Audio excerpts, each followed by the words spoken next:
The Cecil Hotel, built by William Banks Hanner, opened its doors on December 20, 1924.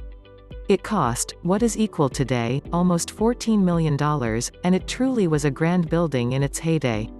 Over decades, however, its infamous legacy has replaced any notion of glamour and luxury.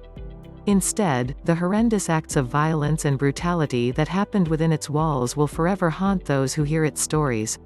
The Netflix documentary, The Vanishing at the Cecil Hotel, reminds us how dark the hotel's past really is. Here are the top 10 horrible facts about the Cecil Hotel. 10. The first suicide. Long-term residents started referring to the Cecil Hotel as the Suicide, in 1962, and with good reason. While the first ever death at the hotel, a man named William McKay, was determined to be caused by natural causes in 1926, the very next year saw its first suicide. Percy Ormond Cook committed suicide by shooting himself in the head at 52 years old. This began a long and tragic trend of people attempting suicide and completed suicides at the hotel.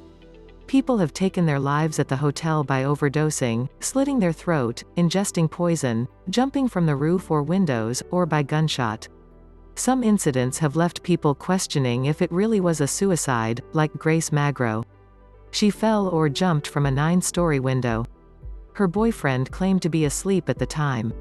Upon her descent, she became entangled in telephone wires which ripped from the poles. Another harrowing incident is Pauline Otten's leap out of a 9th-floor window. Not only did she kill herself, but also an elderly pensioner on the street below. 12 of the 16 acknowledged deaths involving the Cecil Hotel are believed to be suicides. 9 Skid Row led to the downfall of the Cecil Hotel. The hotel was at the height of its success in the 1940s. The grandeur of the marble lobby and its style and sophistication at the time attracted a lot of high-end clientele. But a shady maneuver was being carried out by the city of Los Angeles, which, instead of helping the homeless population, chose to redirect them to the area now known as Skid Row. Skid Row became a dumping ground for people released from jail and mental facilities as time marched on. The nearby Cecil Hotel became a dilapidating relic of the fading glamour of the old world.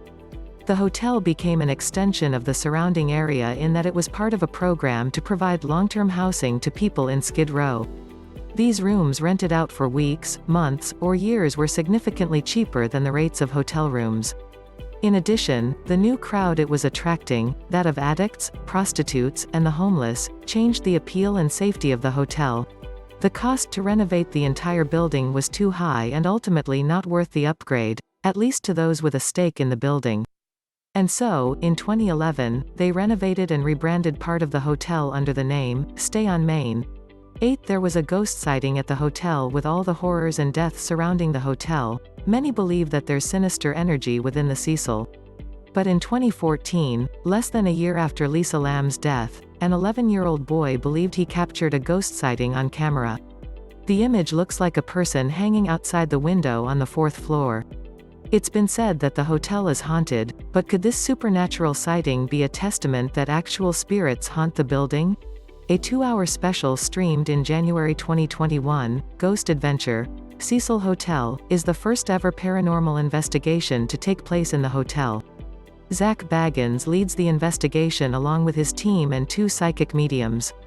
It's available exclusively on Discovery Plus and retraces the steps of Elisa Lam. 7 A woman was found dead in the water tower. Canadian student Elisa Lam checked into the Stay on Main part of the Cecil Hotel on January 26, 2013. She was initially in a shared room, but after the other guests complained about her strange behavior, she was placed in her own room. Lam was declared missing after her family hadn't heard from her on January 30. 3 weeks later, some guests complained about the water, which ran slightly brown and smelled and tasted awful. Then, like something out of a true crime horror movie, a hotel worker discovered a woman's body floating in the water tank. The investigation revealed strange footage of Lam in an elevator, which led many to believe she was fleeing from someone. Many saw this as proof that she was murdered.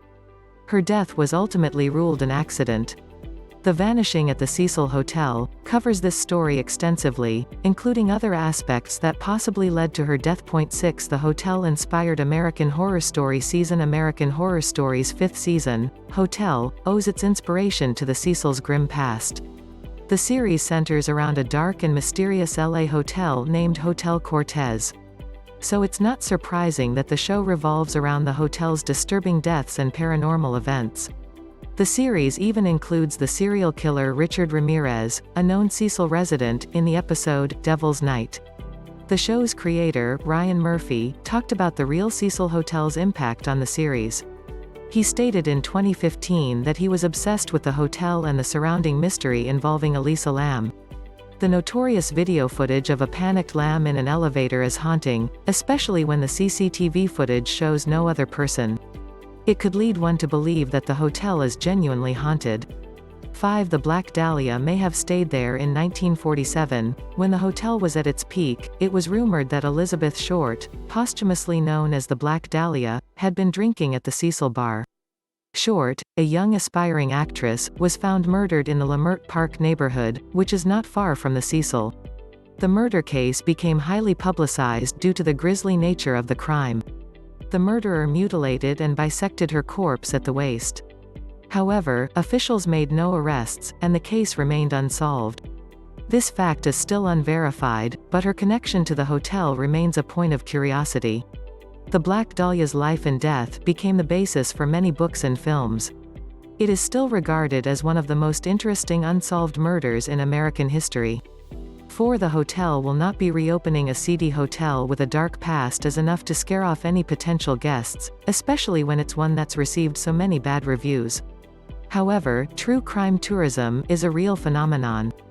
All the attention the hotel has received over the last couple of years has been good for business. Or it would be if the hotel hadn't been closed since 2017. According to a Forbes article, the hotel will not be reopening despite headlines stating that it's currently undergoing renovations and will reopen soon. There were plans to reopen in late 2019, with Simon Barron submitting an application detailing plans, on-site sale and dispensing of a full line of alcoholic beverages in conjunction with a 150,753 square feet hotel with 299 in-room minibars, ground floor restaurant, lobby bar and rooftop bar with 349 indoor seats and 312 outdoor seats. Hours of operation of the restaurant, lobby bar, and rooftop bar are from 6 a.m. to 2 a.m. daily. It was also reported that the developing firm had taken a $30 million loan to redevelop the building in 2020. However, the pandemic has halted any progress, so it is still too early to tell if a grand renovation is actually in the works. 3 Serial killers stayed at the hotel. Not one but 2 serial killers are confirmed to have stayed at the Cecil Hotel. The most famous being the mid-80s serial killer, Richard Ramirez, who lived in a room on the top floor. At this time, there were so many addicts and dodgy characters in the hotel that Ramirez never raised any suspicions. In fact, he would return to the Cecil after committing murder and simply throw his bloodied clothes into the hotel dumpster and proceed to walk naked through the corridors. No one ever questioned this. In 1991, the Austrian serial killer, Johann Jack Unterweger, also stayed at the hotel. Under the pretense of his journalistic work, which he was well renowned and respected for, Unterweger brutally murdered 3 sex workers. He was sent to LA to research crime and prostitution in the city and would even ride along with cops. No one suspected that he was a serial killer who strangled at least 10 women to death. The hotel's location and the vicinity's many prostitutes made this a prime spot to hunt his victims. 2 Pigeon Goldie was murdered in her room on June 4, 1964. One of the most horrific murders took place in the Cecil Hotel.